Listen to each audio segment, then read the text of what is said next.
सभी को नमस्कार। आज के इस राइजिंग राजस्थान की दूसरे दिन के प्रवासी सम्मेलन कार्यक्रम में हमारे बीच में उपस्थित राजस्थान के महामहिम राज्यपाल श्री हरिभाऊ जी बागड़े साहब, महामहिम सिक्किम के राज्यपाल श्रीमान ओम माथुर जी, भारत सरकार में हमारे केंद्रीय मंत्री सम्माननीय भूपेंद्र यादव जी, कार्यक्रम में उपस्थित मेरे मंत्रिमंडल के सभी साथीगण, सभी विधायकगण, सभी मेरे प्रवासी भाई और बहनों, सबसे पहले तो मैं आप सभी का राज्य की सुनहरी धरती की महक के लिए हमारे एक निमंत्रण पर देश विदेश से समिट में पधारे मेरे प्रवासी भाई बहनों का राजस्थान की 8 करोड़ देवतुल्य जनता की ओर से आप सभी का हार्दिक स्वागत और अभिनंदन करता हूं। अपनी मातृभूमि के विकास की यात्रा में सहभागी बनने के लिए आप लंबी यात्रा करके यहां पहुंचे हैं, उसके लिए भी मैं आप सभी का आभार व्यक्त करता हूं। आपकी ये यात्रा सामान्य यात्रा नहीं है, ये एक संकल्प के लिए की गई यात्रा है और हम सबका एक ही संकल्प है कि राजस्थान को विकसित राजस्थान, खुशहाल राजस्थान, उत्कृष्ट राजस्थान, देश का सिरमौर राजस्थान बनाने में हम सभी एक साथ जुटे, ये मेरी आपसे कल्पना है। मेरे सामने विराजमान अनेक भाई बहनों को मैं व्यक्तिगत रूप से भी जानता हूं। मेरी निवेश यात्रा के दौरान देश और विदेश में आपने मुझे जो स्नेह और समर्थन दिया, उसके लिए भी मैं आपका आभारी हूं। आपने अपनी मेहनत, कर्मठता और लगन से देश दुनिया में जो प्रतिष्ठा कमाई है और अपनी सफलता से राजस्थान को गौरवान्वित किया है, उसे मैंने अपनी विभिन्न यात्राओं के दौरान महसूस किया है। राजस्थानियों की मीठी बोली और मनोहार की अलग ही पहचान है, वो आपने दुनिया में बिखेरने का काम किया है, इसलिए भी मैं आपका आभार व्यक्त करता हूं। आपने अपनी संस्कृति और परंपराओं को भी दुनिया भर में फैलाया है। आपकी उपलब्धियां से सभी प्रदेशवासियों को निश्चित रूप से प्रेरणा मिलती है। प्रवासी राजस्थानियों के लिए हम आप तक पहुंचने का हर संभव प्रयास कर रहे हैं और हम प्रवासी राजस्थानियों के हितों को ध्यान में रखते हुए आपके लिए एक विशेष विभाग भी बना रहे हैं, जिससे कि वो विभाग पूरी तरह से हमारे प्रवासी भाइयों का ध्यान रखे। यह विभाग प्रवासी राजस्थानियों के व्यवसायिक और सामाजिक प्रयासों में सहयोग आदान प्रदान करेगा और राजस्थान में शिक्षा, स्वास्थ्य, पर्यटन और नवाचार जैसे प्रमुख क्षेत्रों में प्रवासी राजस्थानियों की विशेषज्ञता एवं संसाधनों का उपयोग भी करेगा। साथ ही हमारी सरकार ने राज्य में पहली बार हर साल प्रवासी राजस्थान सम्मान देने का निर्णय लिया है और मैं कहना चाहता हूं, ये जो आज का दिन है, ये 10 दिसंबर, ये ऐसा दिन है कि ये हमेशा ये प्रवासी राजस्थान दिवस के नाम से राजस्थान के अंदर जाना जाएगा। और ये प्रेरणा भी मुझे राजस्थानियों ने दी। मैं पिछले 17 नवंबर को जलगांव के एक कार्यक्रम में गया था। मुझे पता नहीं था वहां इतने हमारे मारवाड़ी भाई हैं। उन्होंने जो कार्यक्रम किया और उस कार्यक्रम के बाद उन्होंने एक संकल्प लिवाया और मेरे से भी कहा कि यह 17 नवंबर हम जलगांव में हर साल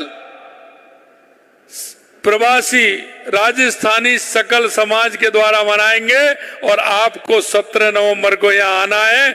उस दिन उन्होंने उस जलगांव में 17 नवंबर को प्रवासी कार्यक्रम का नाम उन्होंने दिया है। और आज मैं हमारे देश और विदेश से जो हमारे मारवाड़ी भाई हैं, ये 10 दिसंबर हमेशा प्रवासी दिवस के रूप में मनाया जाएगा। आप सभी को आमंत्रित किया जाएगा, आपकी उपस्थिति भी उसमें होगी।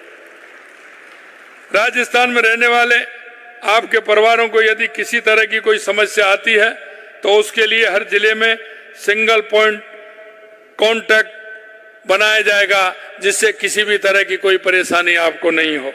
मुझे विश्वास है कि इन प्रयासों से हमारे प्रवासी भाई बहनों को अपनी मातृभूमि से और अधिक मजबूती से जोड़ा जाए। आज इस प्रवासी राजस्थान कॉन्क्लेव में हम सब एक साझा संकल्प और साझी सोच के साथ एकजुट हुए हैं। हम आप सबको मिलकर राजस्थान को एक अग्रणी और आर्थिक शक्ति बनाना चाहते हैं।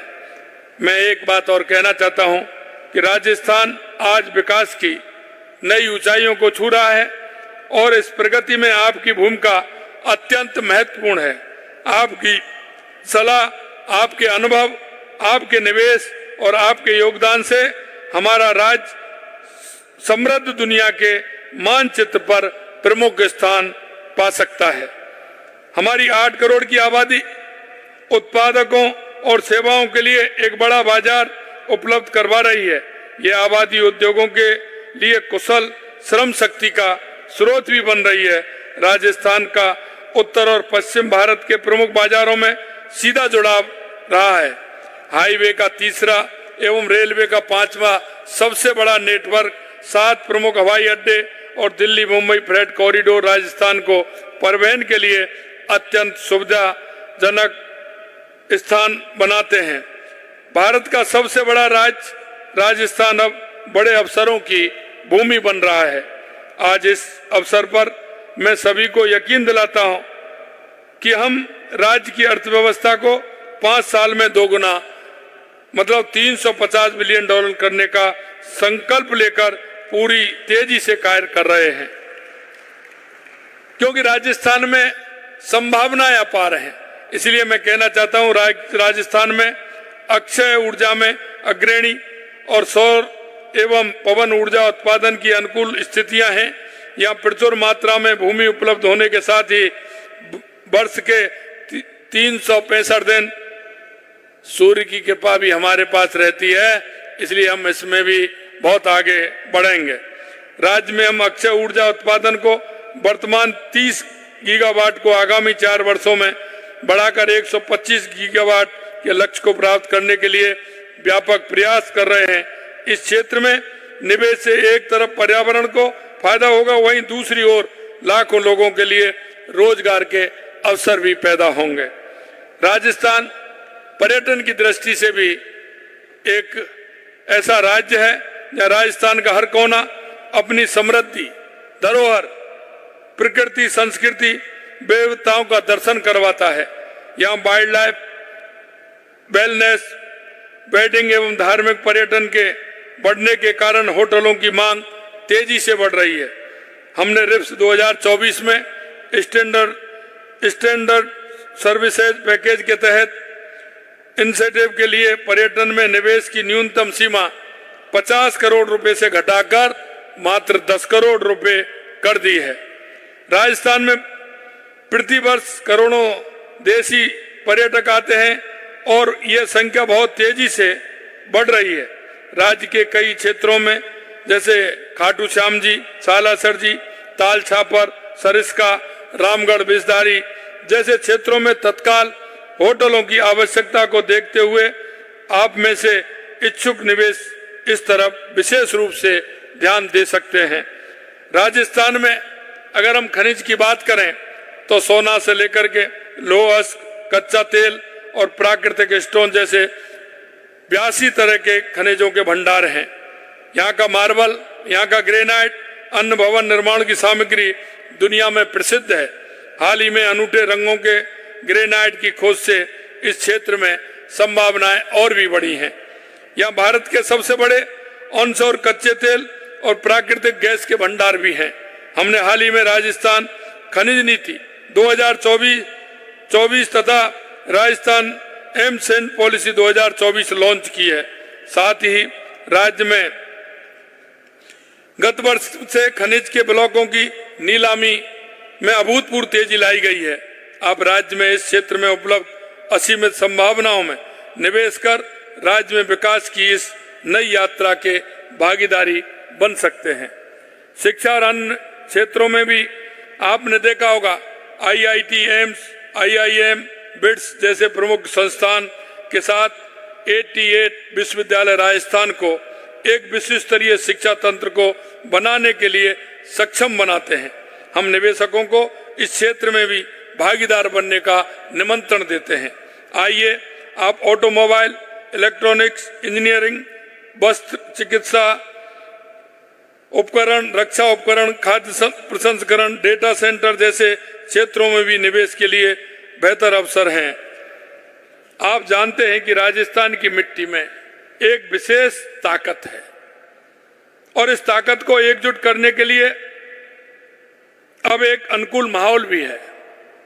और मैंने कहा देश के यशस्वी प्रधानमंत्री नरेंद्र मोदी जी ने भी कल जिक्र किया था कि राजस्थान क्षेत्रफल की दृष्टि से भी बड़ा नहीं है, राजस्थान यहाँ के लोगों से के दिलों से भी, क्योंकि वो सभी को समाहित कर लेते हैं और उनका जो मन होता है वो बहुत बड़ा होता है। मैं आपसे यही कहना चाहता हूं कि आप राजस्थान के अनुकूल हमारी सरकार ने निवेशकों के लिए एक ऐसा माहौल तैयार किया है जहां उन्हें एक हर संभव सुविधाएं मिलेंगी। सरकारी प्रक्रियाओं को सरल बनाया है, पारदर्शी प्रशासन सुनिश्चित किया है, नई नीतियां बनाई हैं, बुनियादी ढांचों को मजबूत किया है, साथ ही बिजली और पानी की आपूर्ति सुनिश्चित की जा रही है। हमने निवेश को प्रोत्साहन करने के लिए न केवल 10 नई नीतियां बनाई बल्कि राज्य निवेश पोर्टल से भी निवेश प्रक्रिया को सरल और कुशल बनाकर समयबद्ध मंजूरी भी सुनिश्चित करने हेतु आवश्यक कदम उठाए हैं। हम प्रदेश में 53,000 किलोमीटर लंबा सड़क नेटवर्क बना रहे हैं। साथ ही 2,750 किलोमीटर से अधिक लंबे 9 ग्रीनफील्ड एक्सप्रेस निर्माण करने हेतु कार्रवाई प्रारंभ हो चुकी है। हमारे प्रदेश के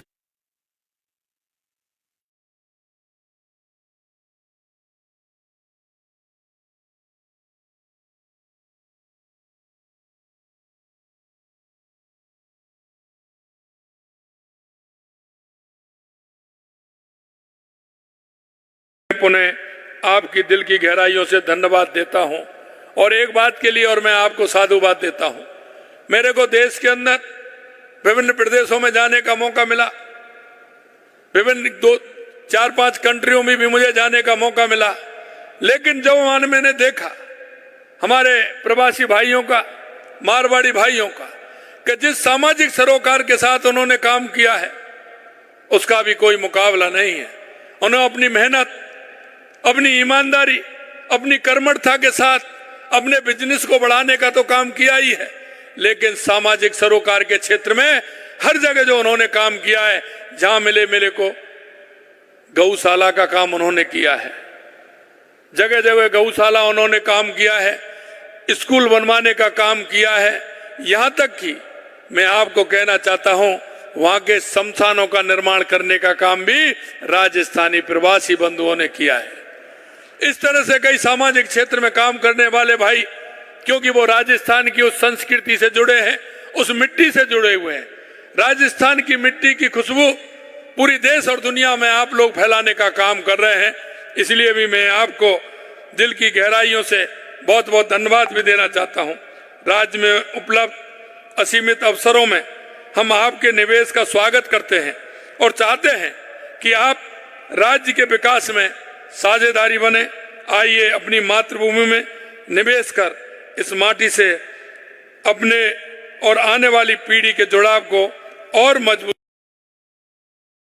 से हम इम्तिहान अभी बाकी हैं, अभी तो ना पी वर्ग जमीन हमने, अभी तो सारा आसमान बाकी है। मैं आपसे यही कहना चाहता हूं कि प्रवासी राजस्थानियों के लिए अभी बहुत कुछ काम करना है। इस आशा और विश्वास के साथ आप सभी यहाँ पधारे।